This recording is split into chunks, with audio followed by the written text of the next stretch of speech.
বন্ধুসকল, আজি মই আপোনালোকক এটা বেলেগ ভিডিঅ' দেখাবৰ কাৰণে আজি এই ভিডিঅ'টো প্ৰস্তুত কৰা হৈছে।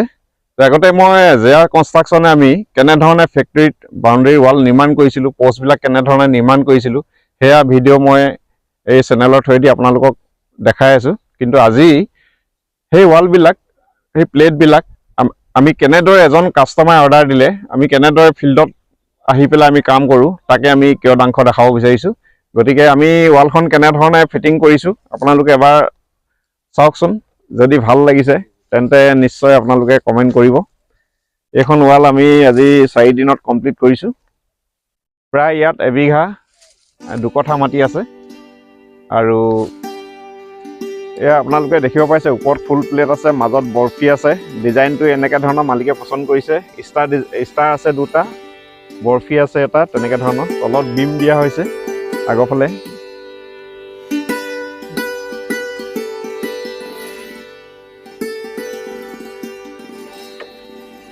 আৰু যদি কোনোবা কাষ্টমাৰে যদি বিচাৰে তেতিয়াহ'লে আমি গোটেই মাটিখিনি আপোনাৰ বাউণ্ডেৰী ৱাল দিয়াৰ উপৰিও আমি যদি আমাক কয় বোলে আমাৰ গেটখনো বহাই দিব লাগে, তেতিয়াহ'লে আমি এনেদৰে গেটখন বহাই দিওঁ।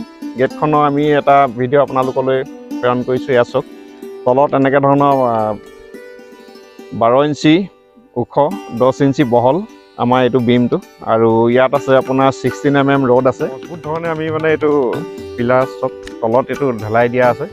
গতিকে এইটো মানে একো নহয়, আপোনাৰ খুব মজবুত হয়। তাৰমানে এইটো আপোনাৰ হিলালেও মানে নিহিলে। আপোনাৰ তলত পূৰা 3 ফুট পুটন দিয়া আছে, উইথ মানে ঢালাই কৰা আছে।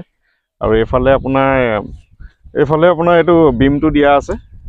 বিমৰ ওপৰত আপোনাৰ আকৌ প্লেটবিলাক মানে গাঁঠি দিয়া হৈছে। গতিকে খুব এটা মজবুত, মানে ভঙা চান্স ইয়াত নাথাকে। তাৰমানে প্লেটখন মানে সাংঘাতিক ধৰণৰ মজবুত প্লেট হয়।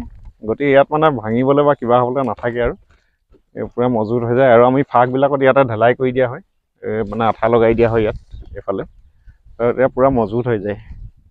এটা কথা মই ক'ব বিচাৰিছোঁ যে ইটাৰে যেতিয়া এখন ৱাল গঠা হয়, তেতিয়াহ'লে সেই ৱালখন গাঁঠোতে এজন ৰাজমিস্ত্ৰীয়ে স্কুৱাৰ ফুটত যিটো পইচা লয়, 130 বা 40 বা 150 কিবা এটা স্কুৱাৰ ফুটত লয়।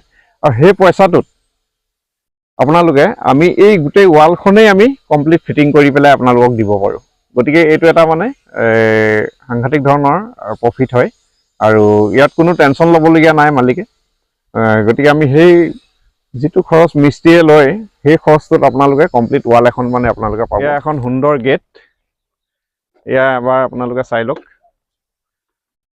যদি আপোনালোকেও বিচাৰে এনেধৰণে আমাৰো গেটখন হ'ব লাগে, বোলে ৱালৰ লগতে গেটখন ফিটিং কৰি দিব লাগে, তেতিয়াহ'লে আমি সম্পূৰ্ণ গোটেই প্ৰজেক্টটোৱে আমি কাম কৰিম। আপোনালোকে মাত্ৰ আমাক স্ক্ৰীণত দিয়া নাম্বাৰটোত ফোন কৰক আৰু আমাৰ সৈতে যোগাযোগ কৰক, কথা পাতক আৰু আপোনাৰ ঠিকনা দিয়ক। আমি সম্পূৰ্ণ আপোনালোকে দিয়া ঠিকনাত গৈ আমি সকলো সামগ্ৰী লৈ আমি খুব 4-5 দিনৰ ভিতৰতে আপোনাৰ এখন ধুনীয়া সুন্দৰ ৱালৰ উপৰিও যদি গেট বনাব লাগে, তেতিয়াহ'লে আমি এনেদৰে গেটখন আপোনালোকক ফিটিং কৰি দিম আৰু